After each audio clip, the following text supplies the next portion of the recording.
and welcome to STEM with James. I'm James Boyce, your STEM choice for the day. And today we are going to be talking about your own water slide.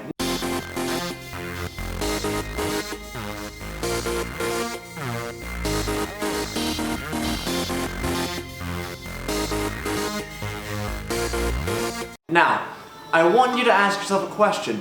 How many of you have been to a water park before? What is your favorite ride? Is it a wave pool? Is it a slide? What is your favorite part about a water park?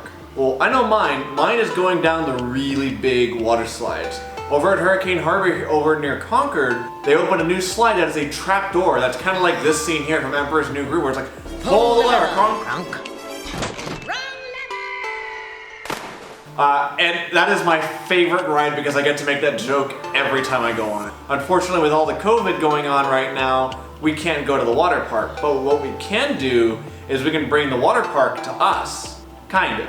And the activity we're going to do today, we're going to be making a mini water slide out of the materials in our STEM bag.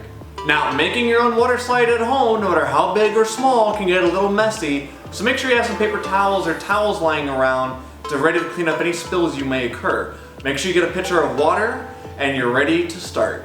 Now, don't be limited to just the materials in your STEM bag. If you have other things around your home, like toys or anything else you want to use for your water slide, grab it, use it, let that engineering mind flow. So we might need a little extra materials that didn't come in the bag. For instance, water, a container to hold all the water to build your water slide in, so that way you don't make a big mess. If you don't have a container, use your kitchen or bathroom sink to test your water slide, so that way all the water doesn't get all over the floor. Because we don't want to make a mess now, do we? So at this step here, what I want you to do with all the materials you have, let's go ahead and get all of them out and list them out. Let's go. Aluminum or aluminium foil, construction paper, 5 straws. We have styrofoam cups. I have 4 of here. 10 popsicle sticks. I'm going to be using all of these to make a water slide. But before we get started, there's something I want to mention to you. Something really cool. Whenever a designer goes to make something that's eventually going to become bigger, whether it's a car, a toy, a gadget gizmo, or even a water slide or a roller coaster, they always make what's called a scale model first. Scale models usually look like this. They're usually a lot smaller, but the measurements translate into real-world sizes. Spend as much time as you need to make your water slide. This is the time to bring out a piece of paper and draw your design with the materials you have, or you can go like me and just jump into it and see what happens. If it messes up somewhere, that's okay. Get back to it and fix it. That's part of the process. All right, guys, you ready? All right, James, do the time lapse.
Here is, whoa. Imagine this piece of foil here is your starting platform. You're going to be getting in the tube, and the tube is going to shoot water, and you're gonna go down, you're gonna come out the tunnel here, then you're gonna go down this slide, and then you're gonna go down this slide into a pool of water. So, let's get some water, and let's test it out.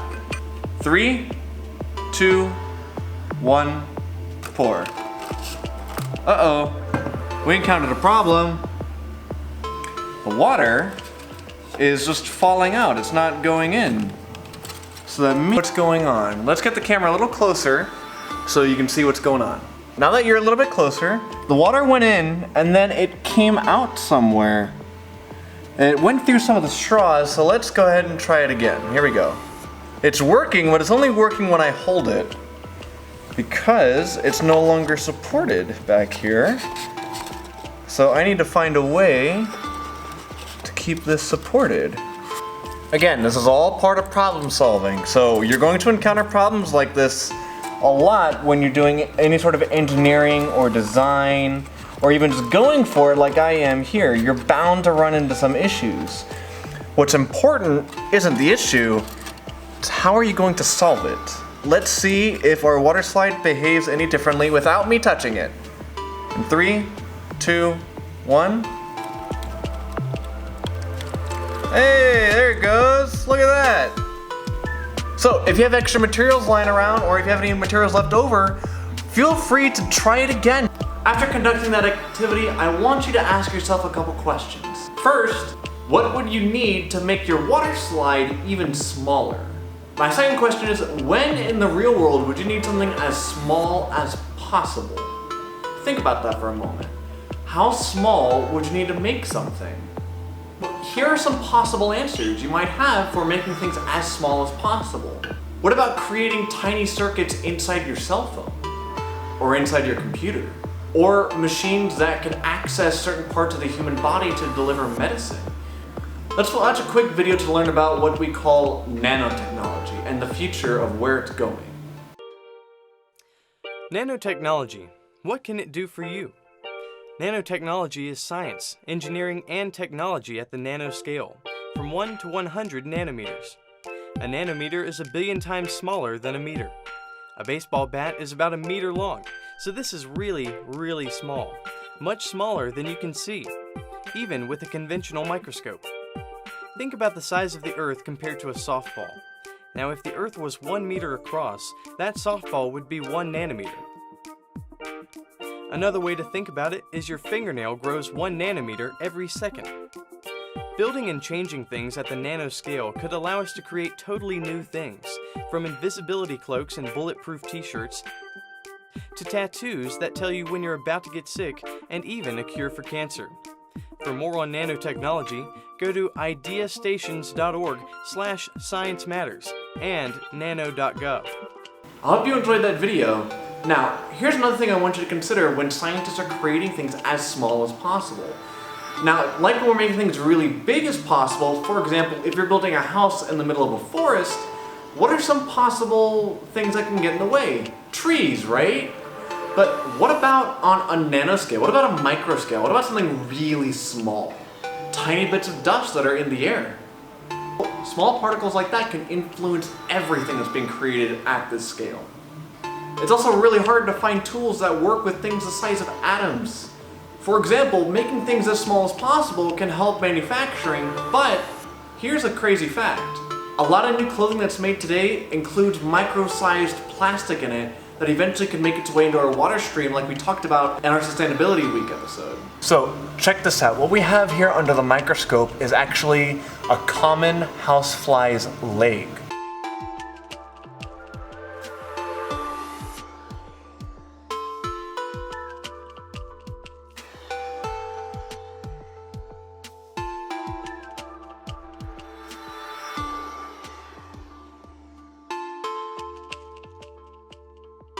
In addition to this video, in the description below, I'm leaving links to other scientific things that are going on in the science community right now, as long as other videos coming out that I think you might find interesting. Alright guys, I've been James Boyce, your STEM choice, and stay curious. I'll see you next time.